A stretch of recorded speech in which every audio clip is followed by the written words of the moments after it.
The last of the Siva died with the Warmind Rasputin. I'm literally holding an active source of Siva. When Ash and Iron was revealed, the only new activity that was any sort of interesting was the new exotic mission known initially as the Warsat Heist. Previews showed us delving into a Warmind facility so far unseen in the original Plaguelands. After some more details came out, we learned the main reward for the Warsat Heist was going to be a modern remake of the classic Iron Battle Axe, featuring a few Quicksilver nanite upgrades. What also came to light was the release date of the new mission, a full month after Ash and Iron's official start date. Once the new update went live, the lengthy gap between the launch day and the mission's release didn't look like a smart choice, considering the update brought a seasonal activity that, among all its design issues I've already once covered, that it's just plain not entertaining, and there's not much reason to grind Reclaim over other activities for general power grind, especially if you mod the activity since you lose matchmaking once you add a single custom modifier, so an activity out of solo ops is still king. The second week brought the return of Iron Banner, which if you're like me and generally don't enjoy Destiny 2 PvP, Iron Banner is likely to be ignored. Plus, it's a limited time event so doesn't last for long.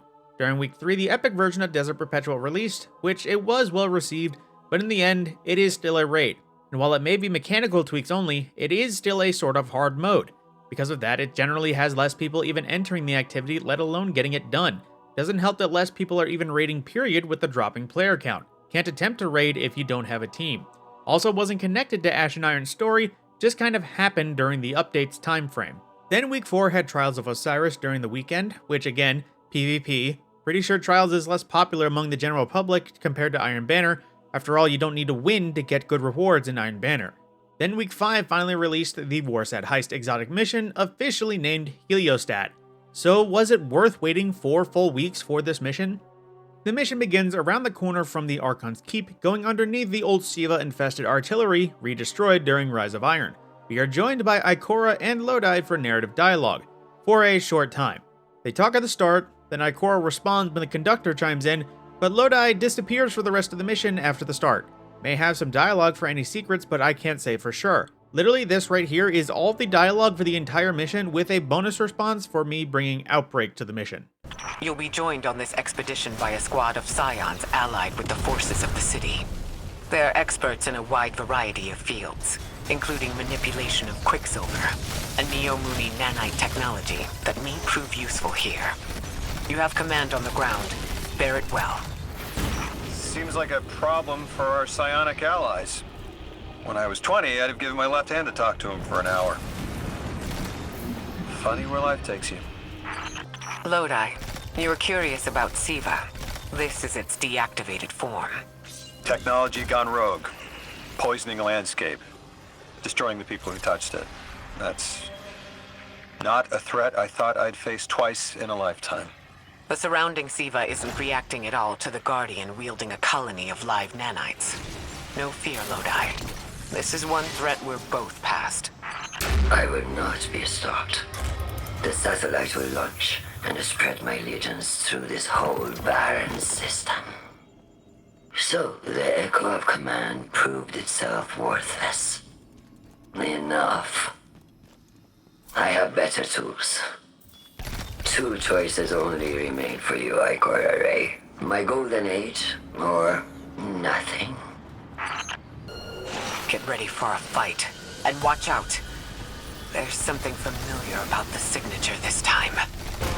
You have chosen nothing. A dead world, an empty future bereft of any meaning. The future is not yours to shape. When my command is complete, it will be. That's the machine. Destroy this, and you destroy the conductor's ability to bring Red Legionnaires into our timeline. You think you've won? I will return from the network in a strength beyond anything you can imagine. Go on. Run away. We'll be ready for you. That's a Quicksilver energy signature. One from another timeline. Take it, Guardian. We are also joined by a few Scion specialists tailor-made for this mission. One that gives us radiation shielding, one that helps us hack into Warmind systems, and another that helps break down old Siva barriers. They appear on a as-needed basis. Just wish you didn't need to plant a rally flag every time to call for one. Entering the facility, passing by some radioactive machines, we see just how deep Siva spread, breaking through every wall, floor, and ceiling you can see. The first, what you could call encounter, is essentially Spire of the Watcher Light. Killing adds till a Minotaur spawns that when killed leaves a pool of radiolaria behind. Standing in the pool charges a buff that is used with the Quicksilver Scion to open up barriers in the room. You also don't have any choice on which barrier is broken. You must follow the Scion. On the other side of said barriers, there are more Spire Arc nodes, just this time you don't need Arctrician to activate them, just plain old bullets. After 4 nodes are shot, the floor drops down with the little Chernobyl reference in the jumping control rods. Then came the annoying part of the mission if you don't already know the way. A couple dozen trap doors. When you approach to see if the door is the way forward, you get a thunder crash worth of electricity, likely to instantly fry you. Especially if you're like me and struggled finding the way forward the first time through. In case you don't know the tell for a real door, look for a small blinking blue light above the door. After a few doors, you get to the hacking section of the mission, needing to call the hacking scion to the opposite console so you can trigger an appropriate command. Punch in the wrong command, you get a lethal dose of radiation. Still not even sure how to find the correct input for this one. Trigger the correct command and the elevator starts to descend through 4 electrified instant kill barriers. There is a few arc nodes to shoot on the way down, but they are proximity based and only trigger for a few seconds, so you need to shoot them while sliding down uncontrollably. Then comes the big part of the hacking encounter. Clearing out enemies as you find them, calling the hacking scion again, you need to input a 3-part code to progress upward. The symbols you need appear in the center pillar of the main room. The 3 red symbols are what you need, but unknown if you need it in any sort of order. I did it left to right each time and never had a problem with the code going in wrong. Calling the scion to each of the 3 wings allows you to input the needed symbol. From the console, there should be vents that get you outside of the main room, and then another vent to get you inside the other rooms with interactive symbols. Repeat for all 3 symbols and you will enter a small combat section. Some Red Legion troops, a wave of war beasts and gladiators, and a single boss bar Colossus. Not very challenging for combat or puzzles, just an overly tedious encounter. Then it's the waiting for an elevator section. Just outside of the hacking rooms, there are elevators that take you up to the rafters in another Spire of the Watcher Light section. After you wait for them to come back down, you'll be jumping across platforms with more radiation hazards. These aren't as lethal, but are still annoying. There are a few spots to call the Radiation Scion, but at most he can give you shielding for part of the platforms you cross. It's totally possible to cross without radiation shields, so it feels kind of pointless to even bother with them. When you find the Gravlift override, be sure to keep walking forward. Even though it doesn't look like one, it's a teleporter that can save you a bunch of time. Can't say for anyone else, but I doubled back the way I came since the radiation stopped pulsing. Looks like I was supposed to backtrack to take another elevator to the other override. In practice, these platforms were pretty one-way and couldn't be traversed with just simple jumps. Had to Frenzy Blade all 3 charges to barely make it. Turns out the teleporter takes you right to the other path and the way out. Both paths are pretty much the same case of mostly one way with occasional Reactor 4 hazards. Ascending into the launch facility, you get a repeat of the first encounter, killing Vex till a Minotaur shows up, charging a buff to open doors, calling the hacking scion to a console, killing another Minotaur for the other door, then interacting with the last console, cancelling the satellite launch. After that, a familiar enemy appears, familiar being that many players already killed them dozens of times. Valis Thun, the boss from the Sunset Tree of Probability strike. After the last 3 exotic missions had a unique shielded Coral Hydra, the Revenant Fanatic split between dimensions, and a Hive Knight that changes between its Hive and Taken forms mid-fight before becoming fully Taken and going Supernova, copy and pasting a strike boss after refusing to restore the original strike is a bit of a massive bra moment. Again, the exotic mission was the only thing that had any of my interest for this update. Didn't care for the Iron Banner's return, probably never going to complete even the basic Desert Perpetual, let alone the epic version, hate the Plague Lance half-assed return, and Reclaim is at most a D on the tier list even with Saint 14 dialogue. Now the exotic mission is pretty much Diet Spire of the Watcher with electrified fake doors and elevator shafts, relying on random scions to do literally everything, and another cheap shortcut in the top to bottom copy-paste of the Sunset Mercury strike boss.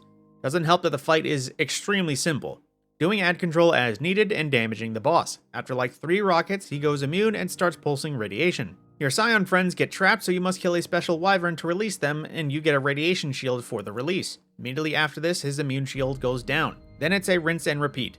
Damage till 1/3 health, kill another wyvern to get a shield from the spicy air, immune shield drops, then you kill the boss. Oh, and don't worry if you die. For some reason, it's not a darkness zone, so you just get right back up.